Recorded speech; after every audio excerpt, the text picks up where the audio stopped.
Warning. The following contains writing from Creepypasta.wikia. Viewer discretion is advised. You have been warned.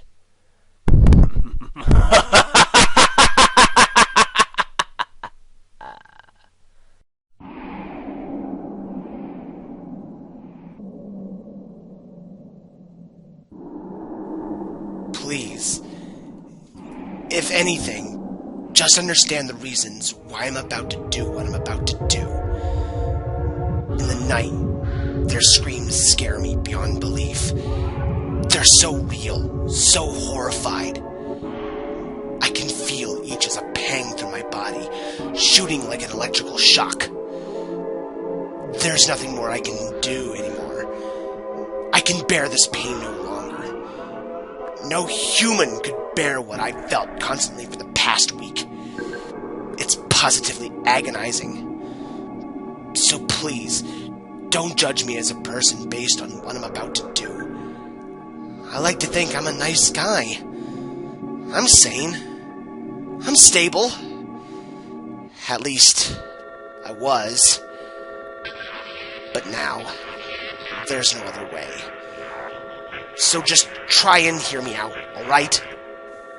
I bought a copy of Earthbound about 10 days ago. I've been a huge fan of the series for quite a few years, and I wanted to pay my respects to the creators.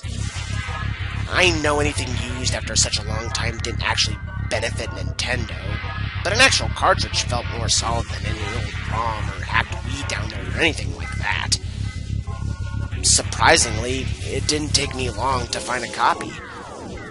It was an old collector's gaming store I found in a farmer's market, full of neat retro gaming paraphernalia and systems. It was a normal copy of the game, really, and in good condition, save for a small synch mark on one of its corners. It was going for $15.99. How could I pass that up? And the store owner clearly had no idea how valuable such a copy of the game was. So I snatched up the little tidbit and brought it on home. I was excited to play it. Admittedly, I was actually too young to have ever owned a SNES. I was around 3 when Earthbound first came out. But I had secured a fresh, well-weathered console from eBay. The game went in fine. I had to clean out the cartridge a tiny bit with rubbing alcohol, but otherwise, it booted perfectly. It was really fun to play Earthbound on its original platform. I navigated Ness through his neighborhood to the Meteor, watched Porky have his ass kicked by his parents, met Buzz, defeated a Starman, and learned the true nature of my destiny. Though I had done it time and again in emulators, it was still refreshing and fun. I wandered through the library, grinded for experience on a few spiteful crows, and upgraded my weapons and equipment. Everything functioned normally until my first encounter with a shark, a member of the town's gang. I ran up to one of them and got myself into the whole "what are you looking at?" confrontation. The fight started. It was one of the skateboarding sharks. I had leveled up way too much, so I was able to make quick work of him. However, just as I was about to deal the final blow, a dialogue box interrupted me. Please, don't! I paused and stared at the screen. That certainly had never happened before. I ignored it, however, and clicked bash again. Smash! Critical damage done to the skate punk! The skate punk disappeared. When I had come out of the battle, there was a large crowd of NPCs surrounding me. I talked to one, a man wearing a fedora, who said, "He's gone." Another one, "Gone. And one more, a brunette girl, "I think I may have loved him." At this point, the weirdness was starting to get to me. I ran through the possibilities in my head. The extremes jumped to the foremost in my mind, namely what the myriad dumb stories on the internet had told me of demons possessing game cartridges and eating players in their dreams, or something. Was it some sort of warped cartridge hack? There had to be some logical explanation. Thus, I decided to keep moving forward. The game continued pretty normally after that, but with random eerie messages spliced into NPC dialogue here and there, like, "Help!" or "The pain returns." Call it morbid curiosity, but this enamored me. I'm stupid that way, I guess. As I pressed on, the messages became more and more frequent. Enemies I encountered would shrink away, as if I were wildly over-leveled or something. Whenever I caught up to them, they would only say things like, "Please don't kill me!" and try to run away. If they didn't succeed, they never seemed to fight back. They would just let themselves die. And they would always disappear. Never anything else like become tame, or anything like that. And whenever I defeated an enemy, that same crowd of NPCs would swarm around me, each time getting larger and larger. They were beginning to chastise me if I spoke to them, saying things like, "How could you? You monster! He's never coming back!"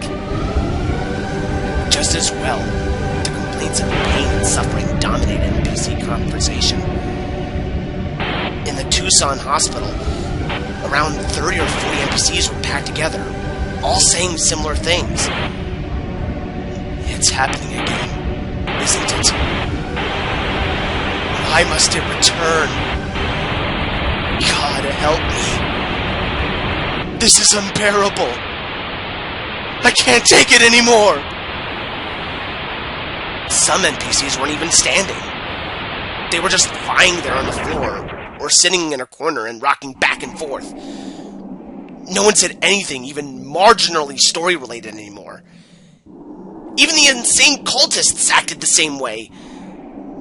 Though I couldn't progress in the plot, everything was open to me, so I ended up simply exploring from town to town. I don't know what was happening, but I was beginning to get stressed out by the game. I'd have frequent headaches and backaches, or just general joint pain. I was beginning to have nightmares, but not the vivid kind. They were the kind you just wake up from, sweating profusely and feeling terrified, but not knowing why. And still, I played the game. I knew there was something wrong, but I wanted someone to tell me what. I wanted someone to outline it for me. I just wanted an easy answer. And with one encounter, it came. I was wandering through 3, still low in levels, and with no one else in my party, when an old man NPC came forward. He spoke without me initiating conversation, as if it were a cutscene. I know you can feel the pain. We all do, too. My eyes widened. What was going on? I know you were there. You're not the inane, pointless nest that wanders around aimlessly. You kill. You remove our friends from existence. Word has gotten out. Every time some player like you uses Ness, the suffering returns to all of us. You think you feel the worst? We all feel the same way, tenfold! I can hear the groans where you can't. I can see them writhe on the floor. And everything's your fault! You're a monster! You're a murderous, selfish monster! I stopped the game and ripped out the cartridge. I didn't care about properly ejecting it. I just took it out and threw it at the wall. I was sweating. My face was contorted into rage.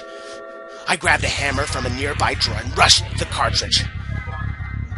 However, I stopped when I saw the singe mark on its corner. What was I doing? I suddenly felt ridiculous. I dropped the hammer and put the game back on my shelf. I turned to look at the clock, and in the darkness, the green numbers read 3:53. I rubbed my face. I hadn't even realized it was the middle of the night. I decided to retire to bed and try to think things over in the morning. That night was when I first heard the screams. They were distant, but blood-curdling. They echoed down corridors and bounced off the walls of my room, making my hairs raise and my eyes widen. At first, I had tried to search them out and find their origin, but everywhere I went, the screams were just as faint. Were they all in my head? There weren't only screams either. I could also hear gunshots and the tightening of ropes. I could feel wind flying by my face, and in my own room, wind that would accelerate rapidly and stop abruptly, and then repeat. And with every passing hour, the screams grew louder. They were depriving me of sleep. And any time I did sleep, I had those night terrors. And the pain shooting through my body became even more intense. I eventually put the cartridge back into my SNES. I didn't know what else to do. I didn't want to tell my friends, because I knew they'd think I was crazy. I probably am. The game and the NPCs felt like the only people who understood me. The old man had said he knew why I was experiencing the pain.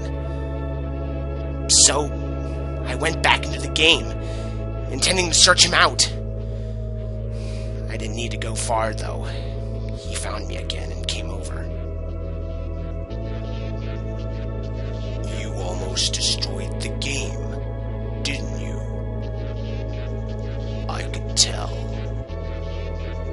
You left for a bit.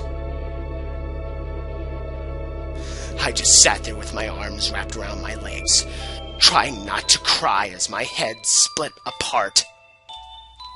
You're a fool. You're a damned fool. Don't you understand that these are people yet? Living, breathing, conscious people. If you destroy this game, they'll cease to exist. And you will be responsible for that. And guess what?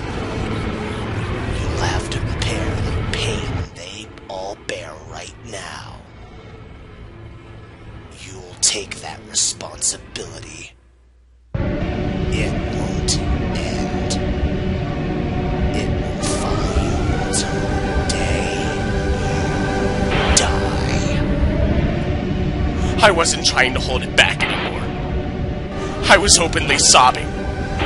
Everything in my body felt like it was on fire.